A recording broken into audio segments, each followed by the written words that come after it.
All right. Hi, everyone. Thank you so much for joining us for this week's Snack and Chat, Adopt for Life's weekly Facebook Live, where we explore the topics that are top of mind for families formed by adoption, kinship, and customary care. Today with me is Heather O'Keefe, the Executive Director of StepStones. We're going to be chatting about the organization and learning a bit more about it. For those of you that are new here, my name is Chantal. I'm the Community Engagement Liaison with Adopt for Life. I would like to begin by acknowledging the Indigenous peoples of all the lands that we are on. While we meet today on a virtual platform, I would like to take a moment to acknowledge the importance of the lands which we each call home. For myself, I reside on unceded Algonquin Anishinaabe territory. We do this to reaffirm our commitment and responsibility in improving relationships between nations and as a first step towards improving our own understanding of local Indigenous peoples and their cultures.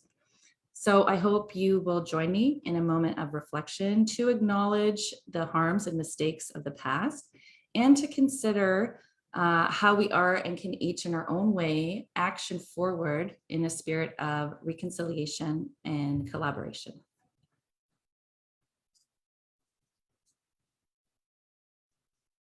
Thank you.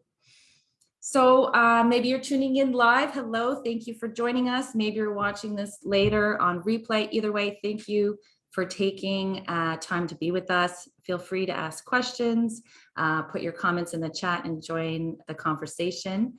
I'll just take a brief moment to remind you that we are live on our public Facebook page. So anything you're sharing in the comments is available to the public. So just keep in mind that if you are asking a question that you're not going to include any identifiable information about your children or whatnot when discussing. I don't think that topic is going to come up today, but it's just always good to remind people of that. So just keep that in mind. And as like I said, I'd love to hear from you. And we hope that you find this discussion informative and engaging. So we're going to get started. I just want to start actually by introducing Heather. Heather O'Keefe founded StepStones in 2004. She has been the residential summer camp director and the executive director since that time. Heather believes that Ontario can do better at raising the youth in our care system, and as such developed and implemented a camp program and a mentorship program for youth transitioning out of the foster care and group home system.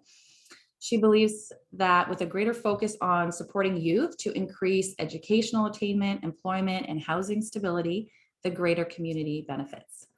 Heather has over 14 years experience working with the child protection and child welfare system in both frontline investigations, foster homes, group homes, and assessment. So thank you, Heather, for taking time and joining me on Snack and Chat today. Thank you very much for having me. I'm glad to be here. Thank you. So I think we'll just jump in. So we heard, or like I read in your bio, so about you founding StepStones. So maybe we'll start, if you can just tell us more about how that whole thing started. You just started to start in StepStones. All right. So actually, the origin story, I guess. The origin story. All right. So StepStones actually started out as a summer camp. A friend of mine and I decided to start a summer camp. And it was specifically for girls who had trauma and abuse history. We thought that the summer camp could be a little bit different than the ones that were out there in a supportive manner for kids. We did it completely volunteer. It was supposed to be a little bit of a side project, I guess. And I was working at Children's Aid at the time, full-time, and my friend was working as a teacher at the time. And so we really, we raised money on the weekends, in the evenings. We did this summer camp during our vacations during the summer. And that was really what it was supposed to be.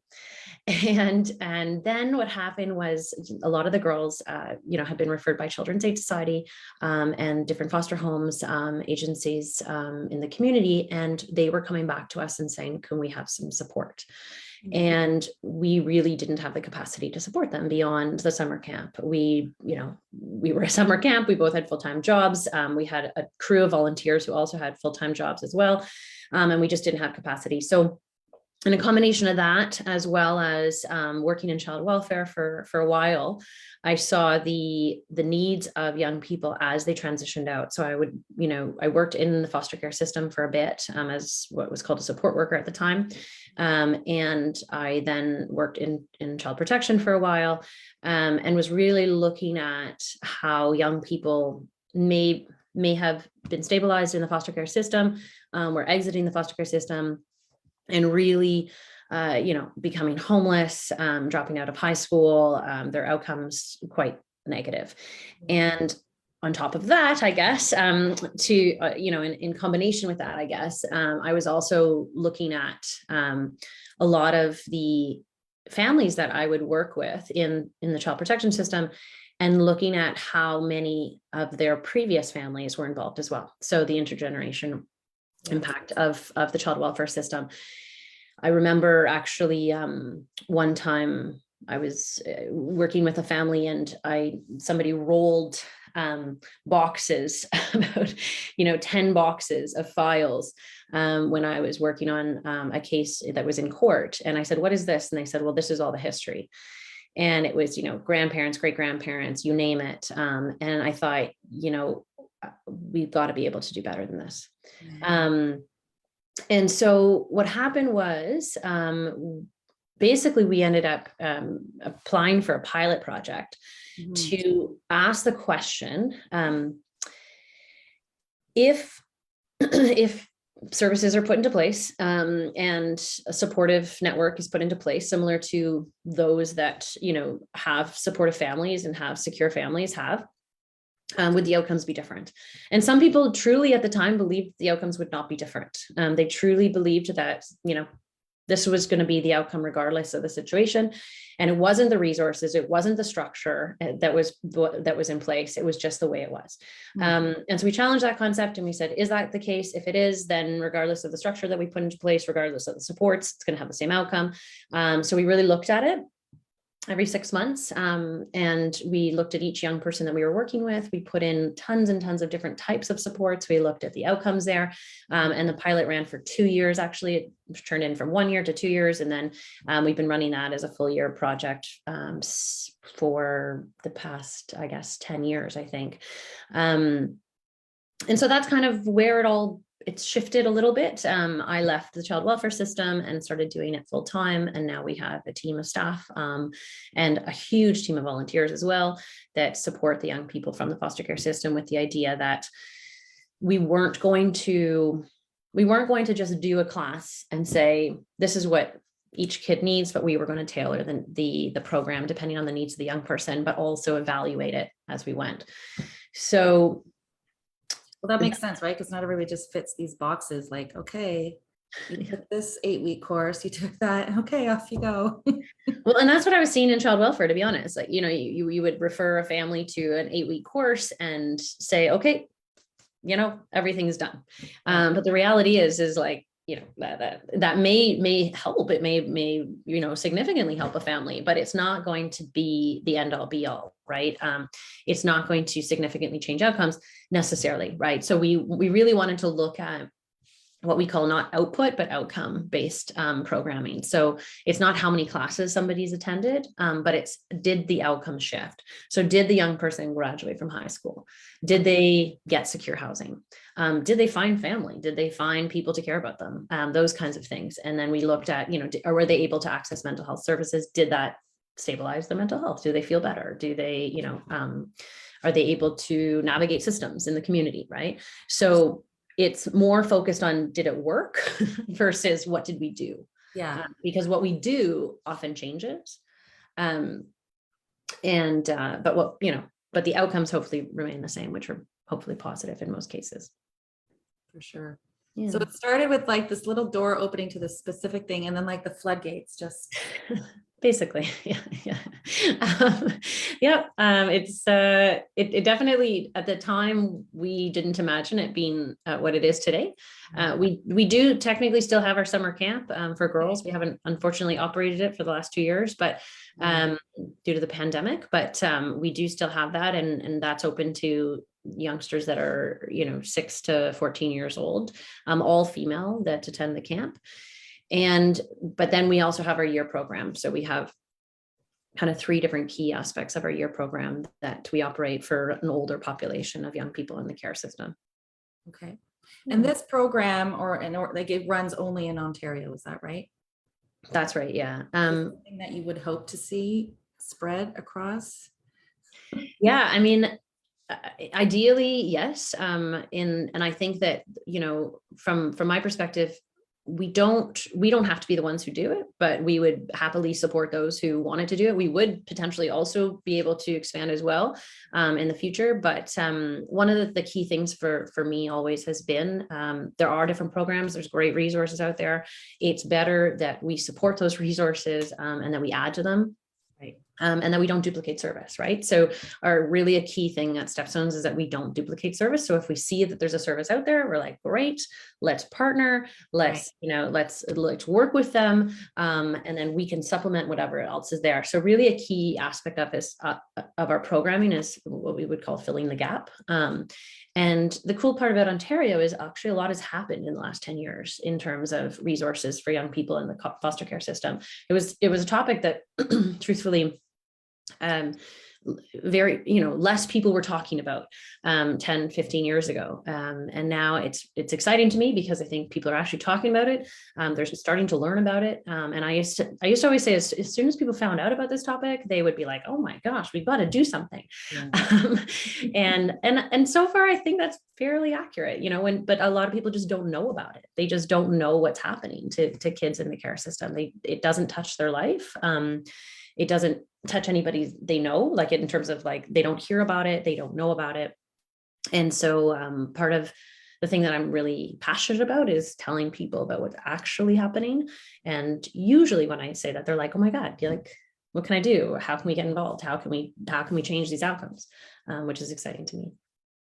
Well, and that also sort of reinforces like, okay, there is hope out there, right? But you have to bring the issue to the people because, as you say, I mean, are inundated and it's not in the mainstream people and it's not in the forefront of people's day-to-day if they're not touched by it, by their work or by their family in some way, right? Exactly. Yeah. Yeah. Okay, so let's dig into the program. So because you talked about this, the one that run not just the summer camp, but the one that runs year long. So the programs that you offer and what type of support it provides for the youth. Sure. So we have, at this point, we have probably 3 key programs that we do sort of a lot of different random things on the side as well in terms of supporting young people where they need it. But the 3 key programs would be, we have one where our summer camp would fall, but that's at youth engagement side of our programming. And so that's things like activities, holiday parties, workshops, areas where young people can get together and communicate, areas where young people can come together and talk about their experiences or just hang out. And one of the things that has been really important for us is the purpose of that program is also about developing trust, because a lot of young people from the foster care system have learned to not trust some of the systems in place that were there to support them.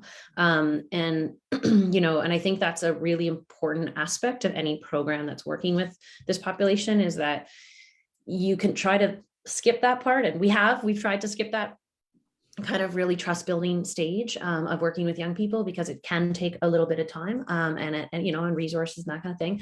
But it's absolutely critical because, I was in the child welfare system before. A lot of people go through that system, and I worked in the child welfare system, I should say. And a lot of people go through that system and they, they've experienced quite negative outcomes. They've experienced workers who didn't have their back, or they felt like they didn't have their back. And they have felt, whether rightly or wrongly, that they have not been helped by that system. And so here's yet another organization coming to them and saying, hey, you want to get involved? Do you want some support? And you have to kind of prove that you're different and that you're going to not let them down. And so that's our first program, is to just kind of show the young people that we are different. We're not going to let them down, and we are going to support them in whatever way they need support. So that's the first key, the key program that we have. And that can look like fun activities. It can look like summer camp. It can look like retreats, but it can, it's lots of different things. Mm-hmm. The second program that we have, and that's the one that's been the longest running, is what we would call our mentorship and youth and transition support. And the reason I put those two together is because it's not a traditional mentorship program. I think it's important to recognize that there has been some research on mentorship programming, specifically with certain populations that, are what would be deemed as higher risk.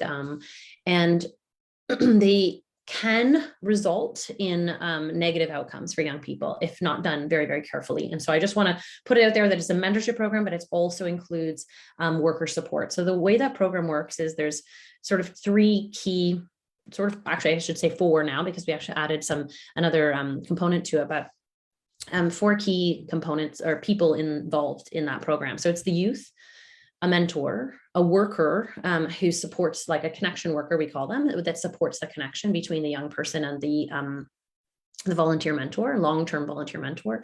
And then there's a service navigator. So somebody who actually supports the young person in finding different services in the community. And the reason that's important is because if we take a traditional mentorship model and we just say, here's a mentor, a volunteer mentor, and here's a young person, go off and good luck, right? Yes. What we see often is that the young person has tons of other needs that are unaddressed, like young person from the foster care system, we know has tons and tons of, things that are going on in their life that a mentor may not be capable or able to deal with on a regular basis. So if we don't supplement it with a service navigator, somebody who can navigate different resources in the community, who knows the resources, who can support the mentor, then the mentor is going to burn out. The mentor is going to feel like they don't know what they're doing. They're overwhelmed. They're scared. Like, the young person comes like, I'm homeless. Their mentor's like, oh my gosh, or like, I don't know how to deal with that. And we can support the mentor in dealing with that. But I think that the service navigator is a really key component. The other person that's really important is the connection worker. And that is because, as we know, young people come to the situation, the mentor will come with their own life, the young person comes with their own life, and they're going to go through conflict. They're going to go through things that are good. They're going to go through things that are bad. And somebody to help navigate through those systems or through those moments in time is really key to maintaining the relationship long-term. Because what we don't want is another short-term relationship where another adult leaves the young person. Right. That to us is more detrimental than it is helpful for young person. So that's the key aspect of the mentorship program.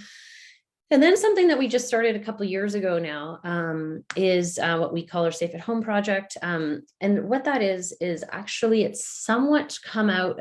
It was sort of in development before the pandemic, and it's been it's kind of been developed a little quicker because of the pandemic. And what it is really a looking for young people, looking for adults, family members, extended family members, community members in a young person's life. And then using similar model to the mentorship in terms of a connection worker, service navigation, tons of support around the young person. But the first aspect of it is finding a young person, their people. We know that happens on various levels during involvement in child protection. Mm-hmm. But we also know that it doesn't happen for a lot of young people. And we also know that over years of being in the foster care system, those connections are lost. And so one of the key components is that a worker goes with the young person, works with the young person, and tries to discover lost connections in their life. Okay. The next stage is that they will reach out to those lost connections and see if that person might be involved in their life. and how they might be involved in their life. So it could be lots of different ways. It doesn't have to be that that person takes in the youth into their home. It could be that person says, yeah, I'll meet with the young person on their birthday, and I will tutor the young person in math, or you name it. They make a commitment to the young person. And what we're doing is we're trying to build up what we call circle of support around the young person, of people that they had previous connections to. If for some reason we can't find enough people, then we also introduce other people into their lives, like in the volunteer kind of role. So those are the three key programs that we have. And what we do is we evaluate the outcomes of, especially in the mentorship program and the Safe at Home project. We evaluate the outcomes based on every 6 months. The Safe at Home project also came out of when we were looking at the evaluations for the mentorship program. We saw that there was mainly 2 key aspects that indicated whether or not a young person was successful, like stabilized housing, graduated from high school, those kinds of things. And what they were people in their life. There's no surprise to anybody here, but people in their life, and stable housing. And so what we wanted to do is we wanted to create a program specifically around those 2 aspects, and to say, okay, so if we can get people in their life to support them in all these other areas, then the young person is going to be more successful, and is going to feel more stable. And it's been working really, really well. We've had a lot of traction, and we've had a lot of really good results in people being connected to previous people in their life who've really stepped up. We've had kids move into their homes. We've had, kids being like connecting with lots of family members, community members, previous foster parents, previous workers in their life, that kind of thing, and asking them, what can you do to support this young person, or how do you feel like you can support this young person? And we've been having some amazing results as a result. It's only been 2 years of this program, but so far it's been really successful. That sounds fantastic, because we have talked about on this program before about that circle of support, but for whether it's maybe a caregiver, but I could imagine as a young person who has experience with the child welfare system. I mean, like, okay, great, circle of support sounds awesome. What am I supposed to do about that? Well, exactly. Yeah, exactly. And I think that this the other thing, actually, I missed that part of it, is that there's it is really important for us, and we see the outcomes when the people who are supporting the young person are also supported, as you folks all know, and that it seems to be the key to success, right? So you can do all the work, you can find the people, you can place the young person can move in, or be connected, but unless those people are being supported, we know it's going to fall apart. And so it's such a key component. But yes, a young person also needs their support people, right? So they need their little circle of people that they can trust and they can confide in. So we still have the connection worker involved in the young person's life. So that is one person that they can confide in, they can talk to, they can support, the connection worker can support the relationship as well. But also a key aspect of it is we're not trying to find one person in the kid's life. That's what we used to do, actually. And that's more the mentorship model, is finding one key person as well. But really shifted into saying, okay, one person is awesome, but 10 people is even better. So let's get out there and let's try to find, and we're finding like 50, 100 connections for kids in the foster care system, right? So like when we used to say, when kids would come to us, is who's in your life? And they would say, no one. No one is in my life. And what we're finding is they're right. No one is currently in their life, but that doesn't mean that we can't go out and find some people who really love and care about this kid. Yeah. Great. And you mentioned that the Safe at Home project sort of, the pandemic kind of gave it a push to go. In terms of your other programs, or even, other supports that you offer, and how has it, I mean, and we're all like, it's going to be over soon, right? But it's still a struggle and an adjustment for many people and many organizations. And how did you guys fare through those last 2 years? Well, I mean, it hasn't been a great time for anybody, I think, but I think our engagement program probably suffered the most. We didn't really have too many in-person events. We have had a few throughout, safely in different circumstances, but we have really reduced that program significantly. We did a lot of online. We had issues with attendance for those programs, and then at the beginning it seemed to be there was a lot of hype about it. But then there was the fatigue, sort of that online, like, oh, I don't want to go to another program online. So we definitely had that. One of the other things that we, we saw was some of the young people, especially some of the young people who are really struggling, did disengage. And that was a concern for us, right? Because we didn't know if they were okay. So our workers have, throughout the entire pandemic, actually maintained in-person contact with young people. Sometimes that was actually outside. So we had winter packages, we had, bundling up and going outside and going for a walk because, the young people that we work with are super isolated. And, we know how isolating the pandemic has been, and then times that, tenfold by if you're actually on your own and there's no one around. So it was really important for us to make sure that workers and in many cases, mentors and volunteers would still be seeing the young people, often outside, as I said, often in parkas, but still being able to make that human contact, which is really important.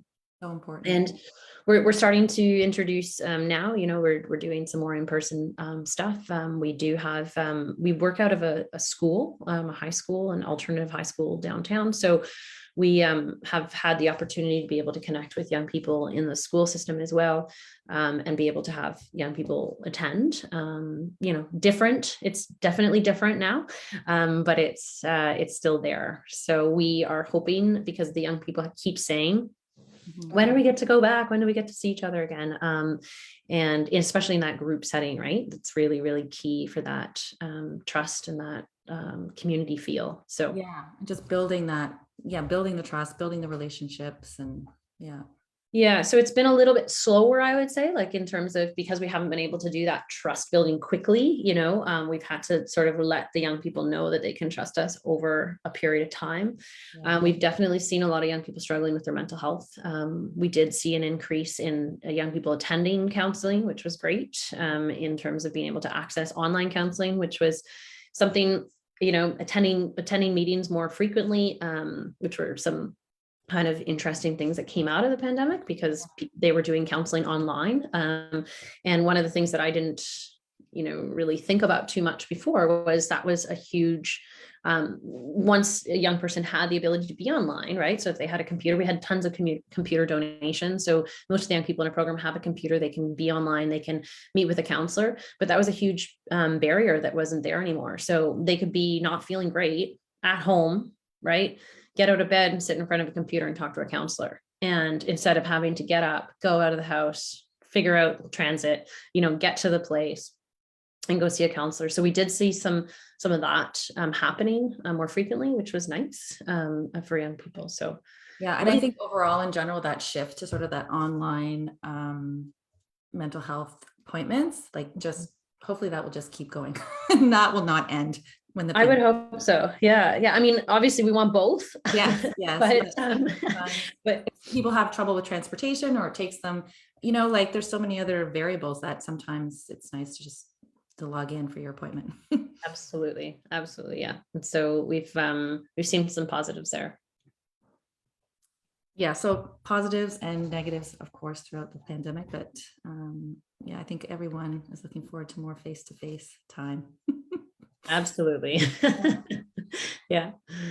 Okay. I have a few more questions, and look, see, time is just speeding on. So we know that there is an overrepresentation of African Canadian and Indigenous children and youth in the child welfare system due to systemic racism. Would you be willing, speak on how children and youth that are separated from their culture and their heritage, from those communities, can affect their potential to create positive connections, and how StepStones is there bridging that gap for those children and youth? Well, I guess youth in your case. Yep. Well, so, I mean, we know that anybody who's disconnected from their culture is negatively impacted by that. And so obviously that's a key component to making sure that we connect kids with, different either family members, cultural community members, or mentors who represent, their culture, or have the ability to connect the young person to their culture. So I think it's really key. It is something that we pay a lot of attention to. We speak to the young person about it, and we ask them what they want, what they're looking for, what they're worried about. Because sometimes we've had young people say, I'm worried about being connected because I've never been around anybody from my own culture, which is an interesting piece. And so we talk about that and we kind of process it with the young person. But it's really important for us to do that recruitment too, to get the mentors, to get the volunteers, to get the people. And is one thing that I think people should talk about a little bit more, because a lot of people will talk about how they don't have enough cultural representation of volunteers or potential foster parents or adoptive parents. And I always kind of question that, and I say, well, how much recruitment is being done in that area? And so it is one thing. Obviously, we've struggled in that area too, to recruit, different diverse backgrounds in terms of supporting young people. But it is also something that we have to ask ourselves, like, what are we doing to recruit those people, and to make sure that we are supporting the onboarding of people from different communities and different cultural backgrounds, so that it supports them and it supports the young person. So it's something that we're constantly thinking about. But it is absolutely critically important to a young person. And so it's something that I think every organization should be focusing on, thinking about. And it also is an interesting, the Safe at Home project has been helpful in this area, because when we look back to a young person's own life, right, to their own family, to their own communities, to their own religious backgrounds or cultural communities, we find that there are people there, and there are people willing to take in the young person, support the young person, talk with them, whatever it is, whatever commitment they make to the young person. But it's in that, rather than going out and maybe finding strangers or volunteers, right? But we're actually able to go back and say, hey, there are people in your cultural community that actually care about you and want to support you. And that is so much, it's been proven a million times, but it's also just, we see it every day. It's so much more effective in engaging a young person. Absolutely. Yeah. So here we're an adoptive parent kin customary care organization, as you know. So how can folks in our community do more support youth in and from care? Yeah. Okay. I mean, truthfully, what you folks are doing is the answer, in my opinion. Taking in young people from the foster care system, adopting young people, not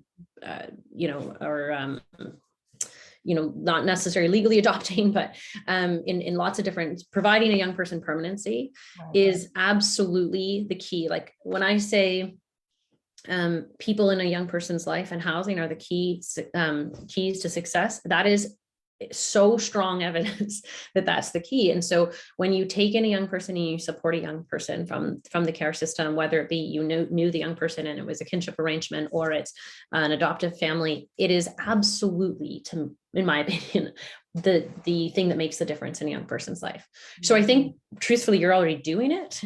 What is, in my opinion, the most important thing, because what happens is that StepStones is a lot of the young people that we work with are young people that didn't get that opportunity. And so the only thing I would say is, one of the things that I think is really, really key is the idea of taking in a young person that's older, getting away from this, shifting away from this idea of adopting younger kids to adopting older kids, the benefit of that, promoting that, advertising it, supporting it, and also a little bit of a shift, right? To it is different to take in an older kid into your home, and it needs different types of support. It might even need different types of people, right? In terms of what they're interested in, and more flexibility and a little different ideas. So I think that for me is the one key piece of it, is promoting the idea of looking at, there's thousands of kids in the care system right now, right, who need homes, and they need family, they need community members to step up. And if we all did that, then truthfully, StepStones wouldn't have to do what we're doing. And that is really a key aspect of it. So promoting that piece of it, and supporting it would be the biggest thing that I think anybody can do. Perfect. Thank you. So if folks do want to reach out to you, if they're interested in getting involved with StepStones or volunteer, or I don't know, this whole snack and chat has piqued their curiosity, what's the next step if they want to reach out to you? I'm assuming it's just go to the website and they'll pop It is that. go to the website. It is just go to the website, go to get involved on the website. And you can just click through. We have a pretty quick online process. Say what you're interested in doing. Are you interested in being a long-term support to a young person, a mentor? Are you, interested in different aspects of the program? And it would be great to have you involved. So yeah, just go to the website.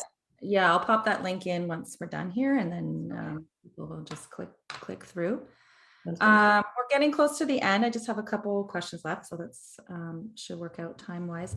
So we talked throughout the last little bit about the barriers for youth as they transition to independence. So housing, financial stability, access to healthcare. You touched on all those topics, and we have also collaborated with the OCAC, and their thought is that transition shouldn't solely be based on age, but rather on readiness-based indicators. And sort of early in our conversation, you talked about, about that, the outcomes, not what's, going in. So for StepStones, that helps, that you're part of this whole transition, helping youth transition to independence. I assume that you agree with that because I already touched on outcomes, but maybe you could elaborate more on that impact, the impact it would have on the youth, for the whole system to be based on readiness factors and not on age. All right. You just sum it up in a couple minutes. Yeah. I really believe that obviously an age is not the indicator of when a young person should leave the foster care system. Mm-hmm. We know that, anybody's working with a young person knows that at 18, they're very rarely ready. And it's really hard to give a number to, okay, well, is it 19? Is it 20? I mean, it depends on the young person. It depends on the situation. Mm-hmm. But I also think a really key aspect of that is acknowledging that a young person has to leave the foster care system, is acknowledging that we haven't done what the young person needs in the foster care system. And so for me, that's more important, is that the goal should be that young people don't have to leave a foster care system, that we have found permanency for a young person before whatever age, right? That we're not focused on transitioning a young person out of a structure that has not provided them what they've needed necessarily to what, right? So what are we transitioning them to? So, but as part of the readiness indicators, I believe that there's also a focus on finding young people their people, so that when they transition out of the foster care system, they are finding their people. And I think that's absolutely critical, because we know that it doesn't just work to provide classes and money, and we know that it doesn't work. It hasn't worked, and we've been documenting it not working for 20 years. So we need to find them their people. But my opinion, we should find them their people before. Well said. Yeah. I don't know what to say after that. I think that pretty much sums it up. Okay.